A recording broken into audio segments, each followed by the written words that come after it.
right, everybody, we're back, and we have Ian Hickson, Hello. tech lead for the Flutter team, and we got a bunch of questions people have asked, so let's get right to it. So this one came in from Twitter, from M3 Sipti in Islamabad. So, assalamu alaikum, Pakistan. He wrote, a column with unfixed height and 100 plus list tiles is a problem. Do you have any suggestions? So I'm guessing this is a performance situation.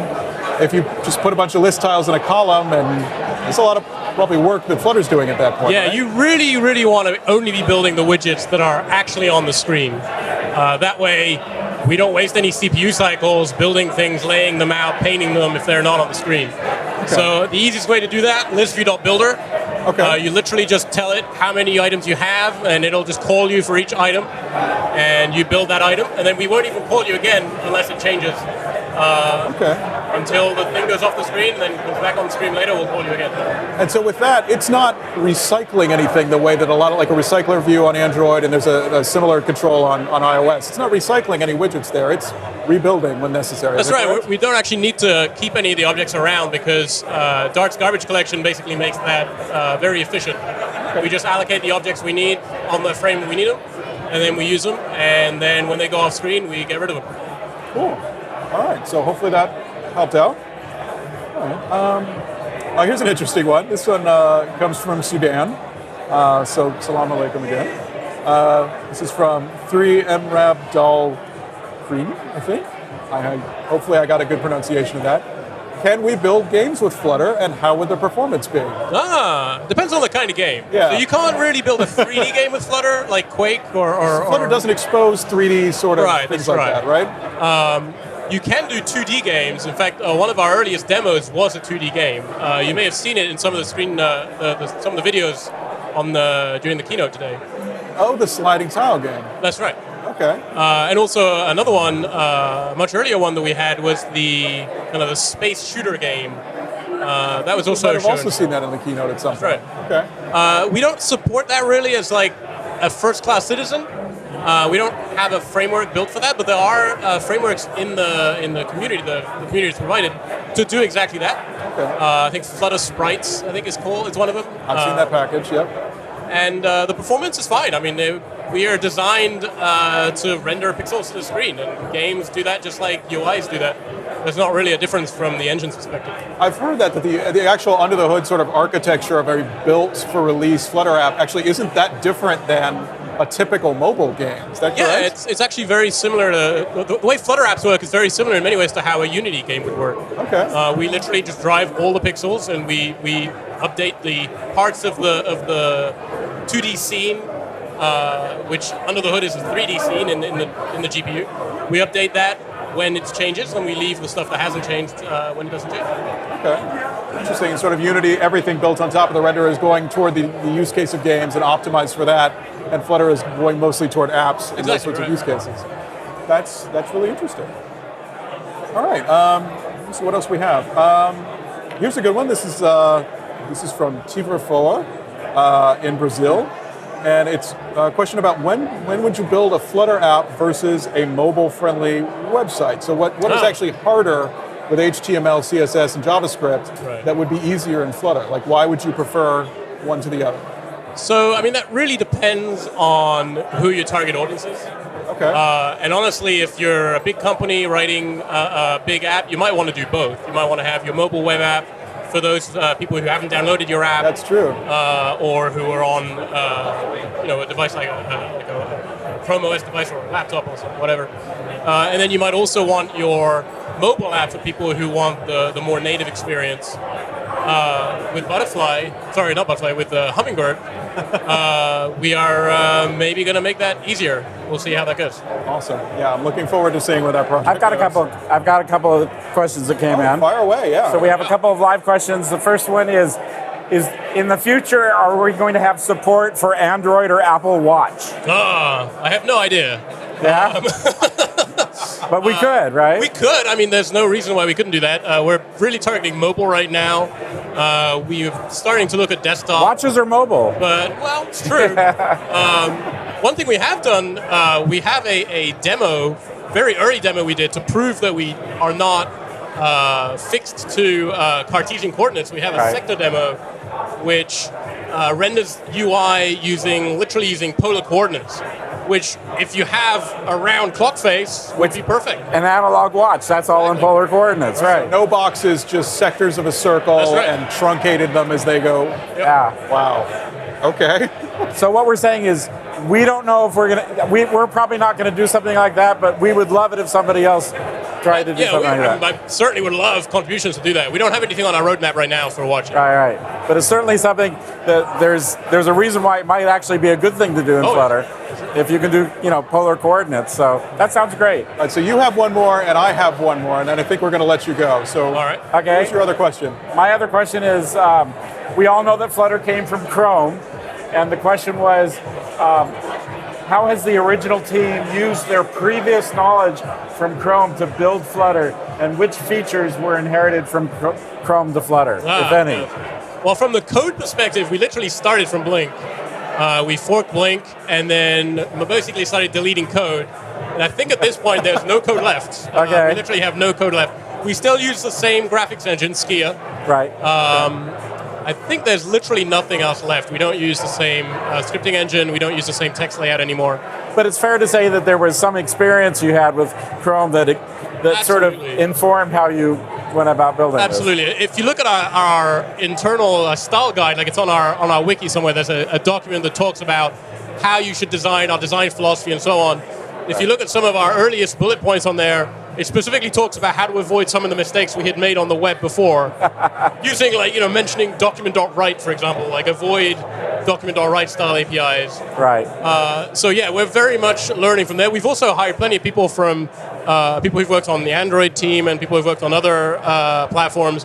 And we're using everyone's knowledge, we're really trying to learn from all of our experiences. Great. Yeah, so we have one more, and then we're going to let you get back to enjoying the party. What feedback does the engineering team most value coming from the developer community? Because we come and ask, Eric, what can developers who want to get involved do to have a chance at some really good impact? Developers that are using Flutter, what are some of the things you need from them? All feedback is great. We really love all feedback. Done. Even positive feedback. I don't mind if you file a bug that says you're great.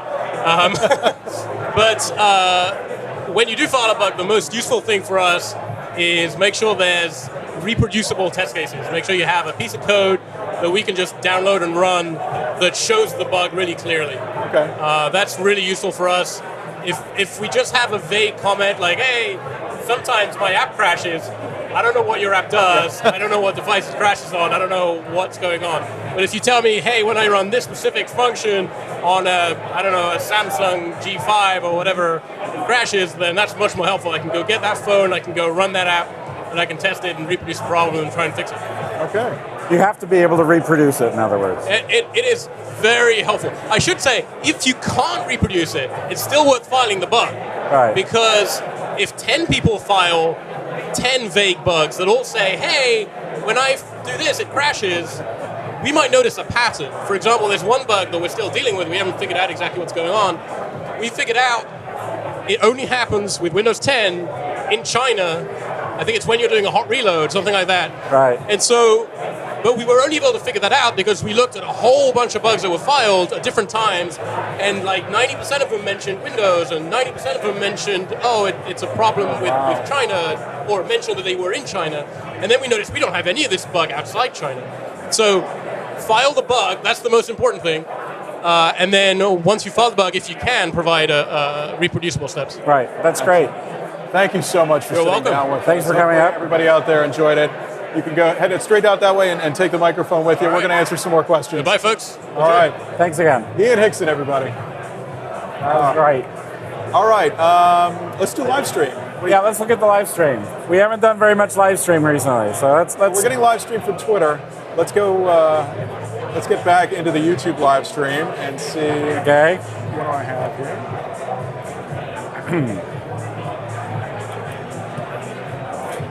Well, if you're looking for a second, I've got a question that I can answer really fast. Go for it. So we just had somebody who wrote in just a few minutes ago.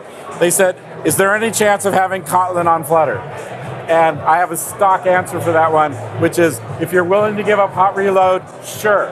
but Yeah. so far nobody's taken me up on that. Yeah, so stateful hot reload is one of the features that Flutter can get with Dart that's not easy to find in a lot of other languages. Hot loading code with Kotlin into a running JVM. Dart is built for that kind of thing with its just-in-time compiler and all of the other stuff that can still compile to native code at the end. And so there is still Kotlin code in a Flutter app if you want to. You can build platform channels code with Kotlin, for example. You're not tied to Java necessarily there. But the particular features that Flutter needs, it really gets from Dart. Yeah. There's actually an article that I wrote, self-plug right here, called Why Flutter Uses Dart. And if you're curious about what are the advantages of Dart, you can read that. It's on the web. Just search for why Flutter uses Dart, and that'll help answer that question. Have you found anything? Yeah, we got a couple here. Okay, go for it. We have one from Pedro who posted, is Flutter IO going to replace Android? Is Flutter what? Is Flutter going to replace Android? Will Android development be So this is just like the question we answered earlier when people were asking us about React Native and stuff like that. No, Flutter is not going to replace Android. They're two very different things. Android's an operating system, and Flutter is a software development kit. Right, they're not even related. Apps, right? Yeah. Yeah, so they're two different masters. And even if you're wondering if straight ahead Android development is going to be replaced by Flutter, none of us think that's going to happen either. I mean, it's not like, something new comes along and it gets rid of something else. There are things that Android does really well and that it would be hard to do in a cross-platform type tool. So there's definitely use cases that will always be valuable for that. So, I mean, we can name examples of that, but I think they've gotten the idea. Let's go on to the next one. Yeah, I just skipped past a question asking about background tasks and Flutter. And some things like that, which we can touch on a little bit. So certainly, again, a Flutter app built for Android is still an Android app, and a Flutter app built for iOS is still just a typical iOS app. And you can add code to do a number of things that way on the platform side. We use platform channels to talk back and forth. But speaking of background tasks, I was talking with Ben the other day. Have you seen Ben's background task article that he wrote about geofencing? And schedule tasks. Right. If you haven't seen it, it's great. He wrote a very detailed example and had source code up on GitHub for how to make a Flutter app that used geofencing to do certain things in response to GPS events. And so that's definitely a need for background tasks. Yeah. Exactly. And he had an app that was opening his garage door when he arrived home with his bicycle. And so the source for that is actually on GitHub. You can, if you do a search for it, background, geofencing and Flutter, you'll find it. And he did a great job in the article and put all the code up where people can see it. So that might well answer your question and show you how to get started with that. Okay, I've got another question here. Okay. It's from somebody. They're asking what are the tools and what are the processes I could use to optimize my Flutter app? And they're talking about they were working on an app and it took up more space than they wanted. And the performance was not where they wanted. I just saw Devon. This is perfect. You saw, yeah, exactly. Okay. I saw Devon too. So we actually have the guy who's in charge of Flutter Tooling. Devon, would you come out? We're gonna spend a little time on my laptop here. Let me get back to back into this. Is just my Scratchpad app, ladies and gentlemen. Devon Carew from the tooling team and our Portland office. Real quick, what are all the responsibilities that you have? What are some of the things that you cover in your work? So we do cover a bunch of things on the tooling team. We make toolings for plugins for the major IDEs we support, with IntelliJ and Android Studio both, and Visual Studio Code as well. We work on static analysis tooling, so that is a command line tool and a language server. Command line tool is the Dart Analyzer. The language server is actually interesting. It's a separate process which powers support in IDEs through a protocol. So it's how we're able to provide support for multiple IDEs in an economic way. We support some other tools like Dart Doc and Dart Pad, the language playground. Of course, I use Dart Pad all the time. Yeah. So a lot of the things that we think of as sort of making developers' lives easier, you are the one sort of overseeing production of those. Yeah, yes, for much of it, yeah. Okay. So I use IntelliJ IDEA. I use that. That's what I like to use. If I had, say, this, let me get an app going here. say it was misbehaving and I didn't know why. I was dropping frames or something like that, or chewing up gigabytes of RAM on my phone and heating it up so I could fry an egg on it. What are some of the tools that I can start looking into to get a handle on that problem? Yeah, so that's an area that we've been working on more in the past quarter or two and going forward as well, performance tooling. Okay. We want to make it so that when Flutter was very small, users, if they had performance problems, they could come to the Flutter team and we could help solve their performance problems. It doesn't quite scale that way. As Flutter gets bigger, we want to make it so they can solve the problems themselves through either good documentation or good tooling. And if you go to the Flutter website, we already have some docs about ways you can make your apps more performant. Best practices, Flutter.io. Is it just performance maybe offline? Yeah. There we are. And we're also in parallel building out new tooling as well to help you with that. And we're concentrating mostly on UI jank tooling.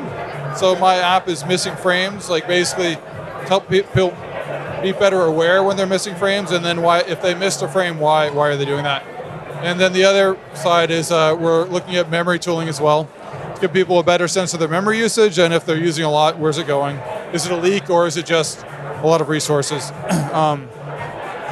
So some of that tooling is shipped now and available in IntelliJ and Android Studio, and some will be coming out in a few quarters. In the pipeline, and I think I have the latest version of the plugin right here in the latest version of IntelliJ I just updated. So so if there's you some have things on the sides here that I can see, and where am I going first, do you think? Yeah, so I have some jank. For performance, you want to go to our Flutter Performance tab. It's on the bottom.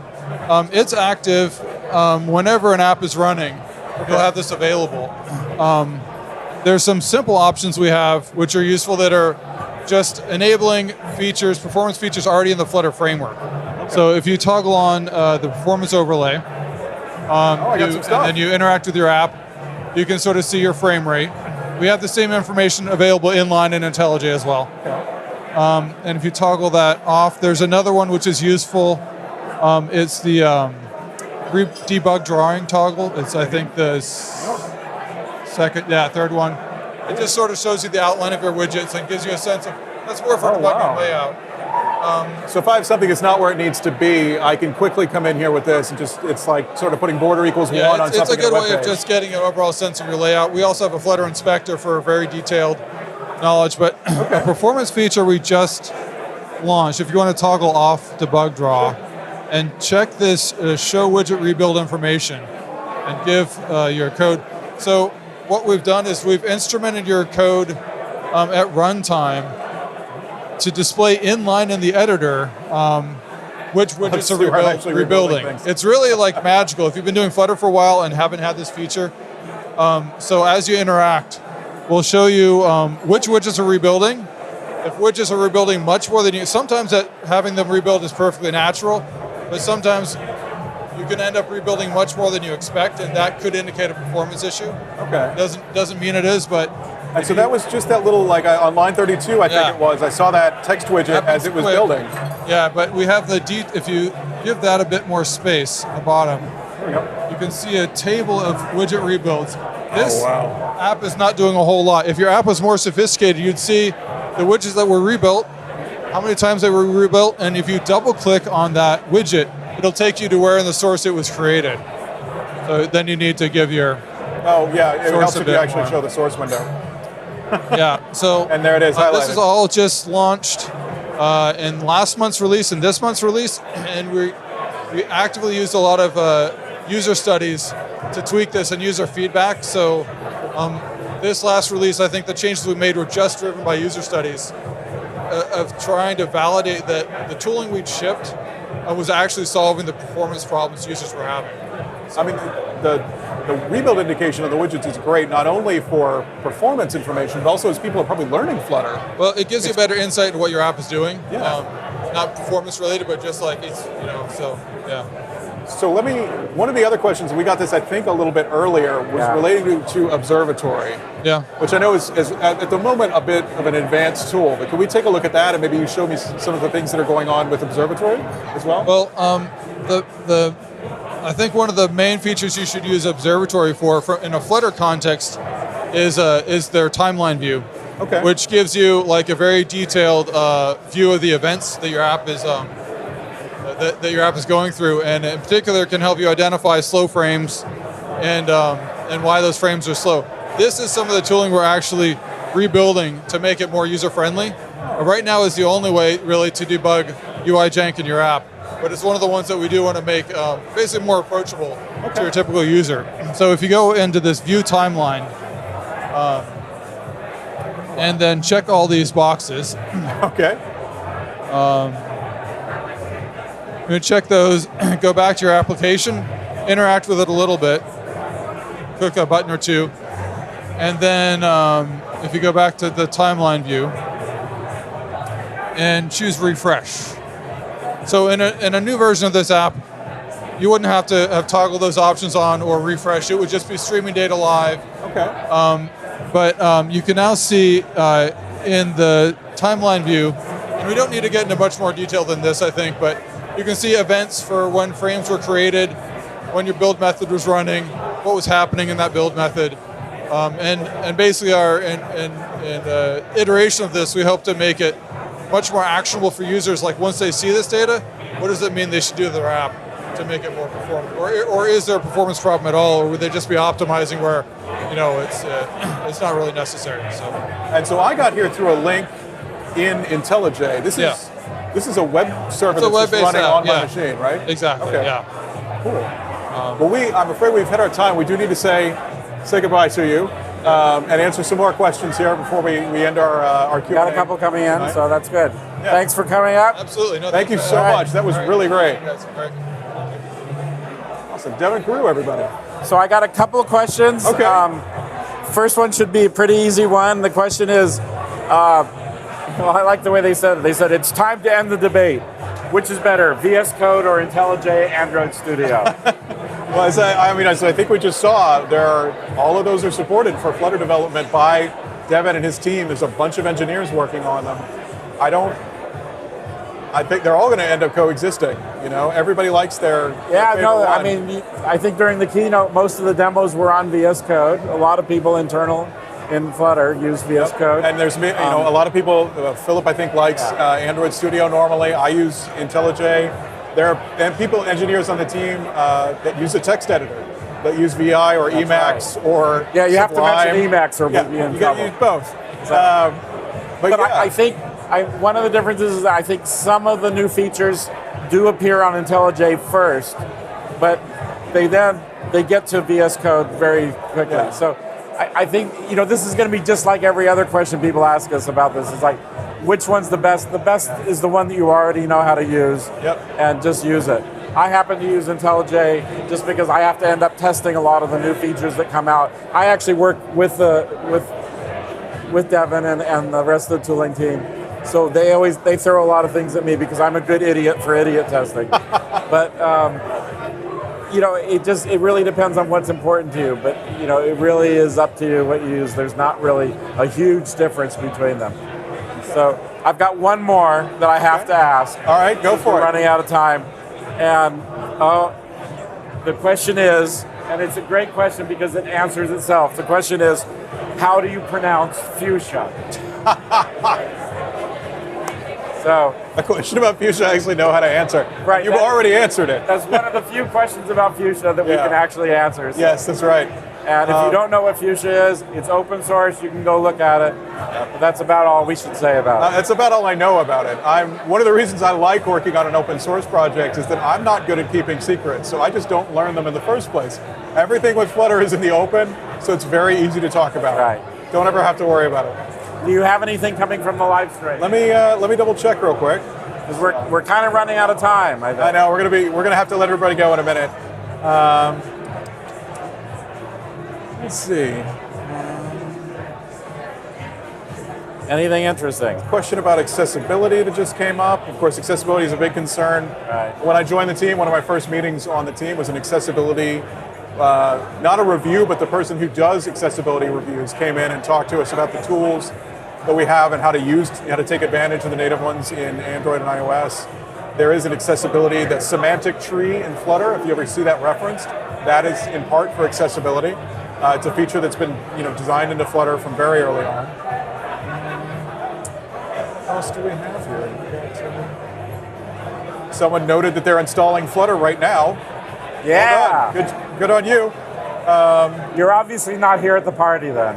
Somebody was wondering about positioned, which is a widget which was a widget that I used earlier. Yeah. Positioned is a widget used with stack, sort of like expanded is used with a row. So with a stack, you're stacking up children one on top of each other, and you use positioned. Maybe you want to have a small one on top of a big one, and you want it in the lower left-hand corner, or you want to make sure it completely stretches to fill the entire height and width of the stack. That's what positioned is for, and it's meant usually it's a first order child of a stack. Let's see. People calling out issue numbers, so they're looking at the. Somebody's asking about the impact of Flutter on the app size. That is something that matters a lot, certainly in certain parts of the world. Right now on Android, I know the number is just over 4 megs to get you just the engine and the basic widgets. That number was much higher when I joined the team. I think it was like 6 or 8 or something like that. It was 6.7 for a while. Yeah. And they actually had not done any work trying to get that down. And finally somebody said, well, let me play with it a little bit. And it dropped down to 4. You're like, just decided now it's time to do the shrinking. And they're not even willing to say that it would be that hard to do it even better. They got rid of that much just by eliminating things that were naturally being generated by the build process, but weren't being used. So they just figured that out and stopped those from being emitted. So there's almost certainly more things that they can do to get the space down. And I know that that's something they're still working on. I think it's actually part of the CI process for the SDK. I think they build an app just to see if they've bloated it at all and look at that as one of the metrics every time they make a change. So it's definitely on the team's mind and something that's very important. I think we're going to be running out of time here quite soon. Maybe we have time for one more. Do you have one more from Twitter maybe we can cover? Sure. Can you talk about artificial intelligence and machine learning integration on Flutter? Sure. Well, you had a great demonstration, obviously, with what you saw in the keynote. Maurice is working on some great things. We're hoping to have a DevRel sample for ML in Flutter in the coming quarter, in part because we just really want to build it. I mean, who doesn't want to build something like that? And so that's there. For more advanced ML cases where you might want more direct access to like TF Lite or something like that, platform channels is a way that you can go as well. So, like I said, if we've been saying for a while now, with Flutter you have a great degree of freedom for things with platform channels. And so if you ever see a plugin that's not quite your use case, or you don't see a plugin for a tool that you want to use, you can always go use it yourself. You can always build that bridge yourself and get access to it that way. And when you do, please post it on GitHub, make a package out of it, so the next person can use it as well. That's right. All right. And I think we have one more. one. What about Code Push? Is there going to be Code Push, sort of like Microsoft Code Push? Code Push. Sure. You might want to define it, because not everybody knows what Code Push is. Code Push is a very popular piece of technology that Microsoft, I believe, has made and open sourced, I think, to push live code to an app that has been released. I think with React Native, for example, because they're using a JS VM, you can push new JS code to the VM using this. And so this is something, the way Dart works in debug is you have a VM and you have just-in-time compilation, but when you build for release, you're compiling a native ARM binary, it's a static lib, and so you are not using a just-in-time compiler at that point. And so it's not something that's supported yet, but it is, I've heard this, like the hallway conversations about this. So it's the kind of thing, it's not, I don't know if it has a definite place on the roadmap, but it's definitely in people's heads, and I think we'll end up there soon. I know that people are looking at it, so I just don't know if it's on the schedule yet. I have to say, I see that they're going to take a group photo of everybody who's here. So I think this is a great time for us to say goodbye and get in the group photo. So obviously we weren't able to get all, we had a lot of great questions today, we weren't able to get to all of them, so if we didn't get to your question, we will try to get to them all after the fact and go in and answer on Twitter. If we saw one in YouTube, we'll try and get it on The Boring Show. If you've ever seen that, it's sort of our video podcast where we answer questions and hack on things. We also, I want to leave you with a bunch of resources that we have to grow as a Flutter developer. Some of them, there's a ton made by the community, and we on the Flutter team have some that we can offer you. We have the Flutter samples repo, we have the docs. We have the docs, the code labs, and the Flutter cookbook at flutter.io. I think they took their clapping for us, sure. Oh, well. You can come join us on Gitter on our Flutter/Flutter channel, on Twitter at flutter.io. We also have a big playlist of YouTube videos we made, like The Boring Show and Widget of the Week. And speaking of YouTube, I need to thank the small army of people behind the scenes tonight who have helped us put this together. Let me just name some. We have John and Adam as tech lead and tech support. We got Simon to the back on audio. Neil is the project manager. Derek, Daniel, Luke, and Rick are on graphics. The social team are Robert, Justin, and David. Crystal, Gabe, and Phil are producing. Ash is directing. He is Wm Leler. I am Andrew Brogdon. Good night from Flutter Live, and happy coding. We have had a great time. Thank you all.